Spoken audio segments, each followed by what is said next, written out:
Hi, Lisa here from Cool Kids Hub. So today I wanted to talk about a sleep schedule for a 10 to 12-month old. Now you might be thinking, why have I put these together? Well, that's because really in these last 3 months as your little one approaches that 1 year mark, their sleep schedule doesn't change too much. And so therefore you'll find it's very similar from sort of that 10-month mark up until their year birthday. Now, one of the things that you will start to find at this age is your little one does start to resist naps and bedtime, and that's really because they're becoming very, very interactive and a lot more aware of their surroundings. So, in this video, I'm going to cover how much sleep does your little one need? What are some of the sleep tips? What should a schedule look like? Can you sleep train a 10, 11, and 12-month old? And is there a 10-month-old sleep regression? So first of all, how much sleep does your little one need? Well, at this age, your little one still needs between 12 and 16 hours of sleep. Generally, they will sleep for 2 naps and they will be about 3 to 4 hours in total duration. Now, there are some babies that only or sleep one very long nap, which might go for 3 hours, which is fine. But just if your little one is getting less than that 3 hours of daytime sleep, don't be too quick to want to drop that second nap, because often what happens, like I said, they're very, very engaged at this age and wanting to know more about the world around them. They sometimes resist those naps, but if they're getting less than 3 hours of sleep in a day, they really do still need 2 naps. But if your little one is sleeping one very long nap, as they near that year mark, they may be able to go with only 1 nap because their awake window starts to increase and gets to around 3 to 4 hours. But at the 10-month mark, they would probably still need those 2 naps. Now, what are some of the sleep tips for a 10 to 12-month old? Well, if your little one hasn't already developed some sleep separation anxiety, you might start to find that develop at this stage. So if your little one is starting to suffer from some separation anxiety when you're putting them down for sleeps or for naps, the first tip is think about introducing a little lovey or a blankie or whatever you want to call it. It's like a transitional item to help your little one so they don't feel as anxious when you leave them. Now, obviously don't make this too big. You're not putting a huge blanket in there. You still want to make sure that it's safe. There's lots and lots of these type of lovey type blankie things available to purchase. I'll put a link to some of those in the description of this video, but that's a great way to get rid of that sort of separation anxiety. I know my son, he used to love the little sort of sleep bag that we had him in for the summer months. He loved that, and he would hold on to that, and he'd actually rub it against the little, label against his face, and that really soothed him. So you can introduce something that just helps your little one with that separation anxiety. The second tip is you still want to make sure you're keeping that bedtime routine. I know if you've watched any of my other videos, I say it over and over, and you've probably heard lots of people say it, but a bedtime routine is really important. It doesn't matter at what age, because it really sends those sleep signals to your little one that now is time for sleep. So I'll put a link to a free downloadable bedtime routine, but really for a bedtime routine, you're looking at something like you might do a change and a bath. Then you might still be doing a little bit of a baby massage, get them ready for bed, maybe a little bit of a final feed, and then don't make the feed the very last thing you do. You might then do a little book together or a lullaby and then putting them down for bed. So it's sort of that bath and massage, getting ready for bed, having a final feed, and then reading a book together or singing a lullaby together. So you have that same predictable pattern to that bedtime routine, so the sleep signals get sent to your little one. The other thing is you want to make sure is that your baby is getting enough overall sleep. Now, at this age, your little one can developmentally go through the night without requiring any feeds. There are still some babies that do wake up for feeds, and if that's the case, that's perfectly fine, as long as they are not developing this waking up just as a habit. Because what happens is if your little one is not able yet to fall asleep independently, they will often wake in the night because they're looking for you to help them get back to sleep. And then our natural reaction is to want to feed them, but they don't actually need, they can go through the night without requiring a feed. So you can make sure that they've got that enough overall sleep. So for the daytime sleep, like I said, you're looking at sort of 3 to 4 hours, and then a good 10 to 12 hours of solid sleep at night. Then the last tip is don't intervene too quickly. Like I said at the beginning of the video, you'll find at this age, your little one's very, very interactive. They want to know more and more about what is happening in the world around them.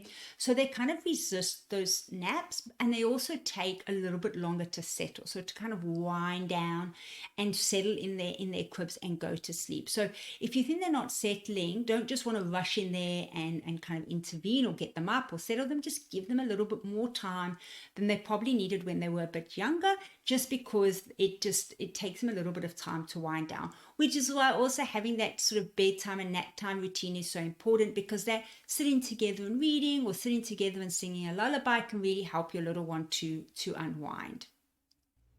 So what does a sleep schedule look like for a 10 to 12-month-old? Well, at this age, you'll find your little one has a lot more predictability to their sleep.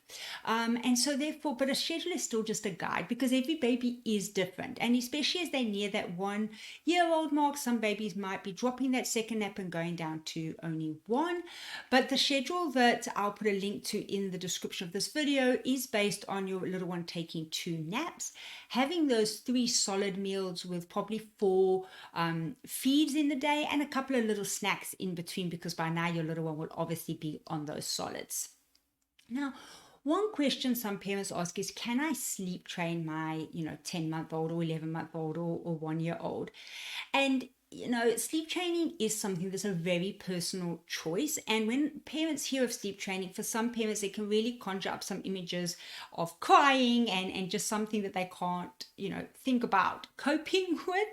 But don't think of it so much as sleep training. Think of it as instilling those healthy sleep habits in your little one.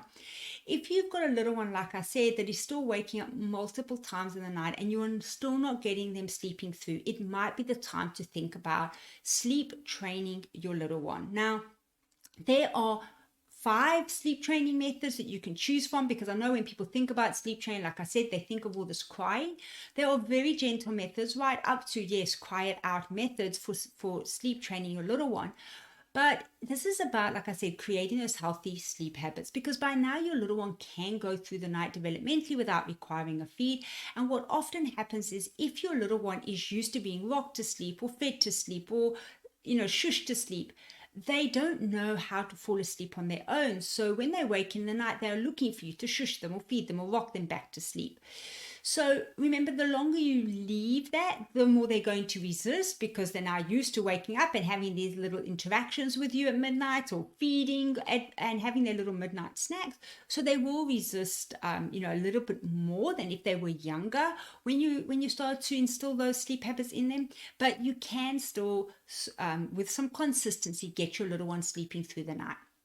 Now, we'll put a link to a video that I did on the 5 different sleep training methods, so you can have a look at which one you think would suit you and your little one, remembering that some of the sleep training methods may be a little bit too gentle for the age of your baby now, and might be met with a lot more resistance. But you can definitely get your little one sleeping through the night if you're not yet enjoying those full nights of sleep.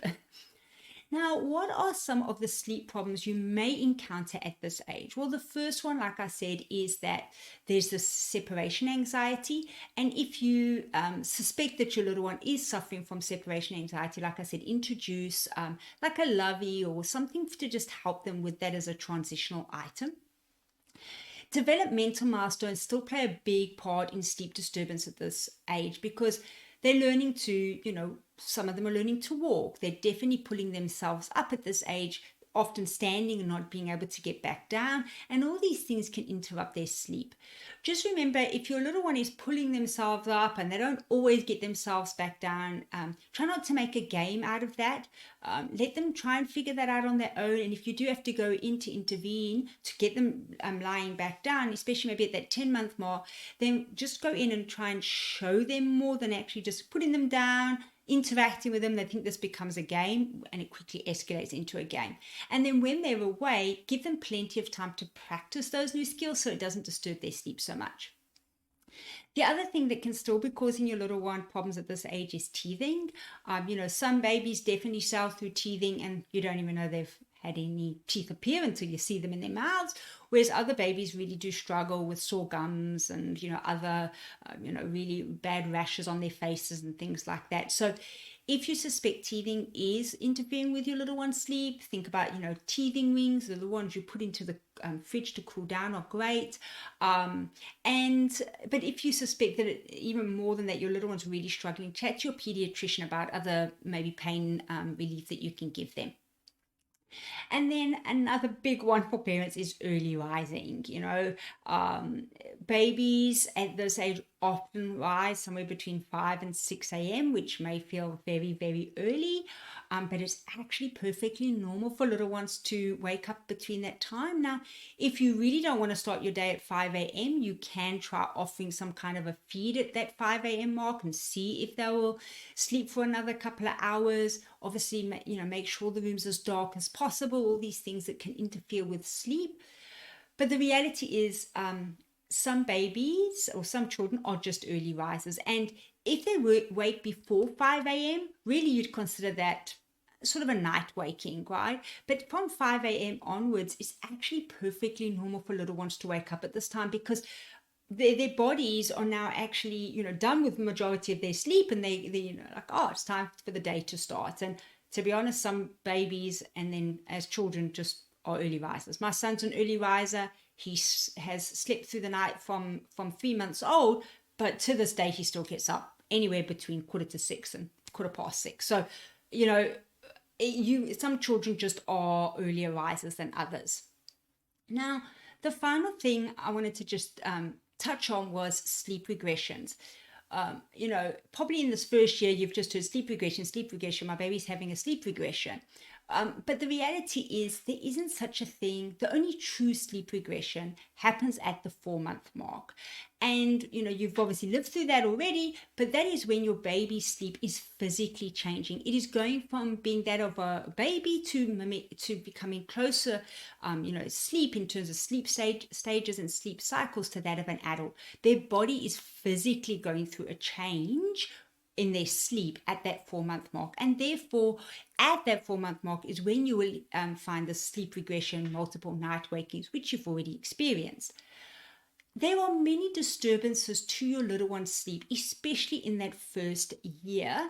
And often parents will put this down to a sleep regression, but it is not a true sleep regression. Yes, there are sleep disturbances, which often coincide with things like, developmental milestones like walking or crawling or sitting. Maybe there's been a change. Maybe your little one's just starting daycare. So these kinds of things can disturb their sleep. And like all of the disturbances you've had so far, they will pass because they're temporary. So as your little one learns to be able to sit back down or gets that walking out of their system, their sleep will kind of go back to normal. So don't worry too much about it. Don't, if your little one does wake, just, don't treat it like a lot of interaction. So you start to create this habit of them waking, just put them back in there, or go in, tell them it's bedtime and leave, and just reinforce that it's now time for sleeping. Because you don't want to create this habit when they have these disturbances of getting them up, and then eventually they just become used to that. So it's just about consistency. These disturbances, which you would have had many of them already in the year, they do pass after a couple of weeks normally. And that's it for a 10 to 12-month-old sleep schedule. I will put links to any of the either videos that I've referenced during this video, or any of the free resources like bedtime routines, a copy of the sleep schedule, in the description of this video. And that is it for today. Thanks everybody. Bye for now.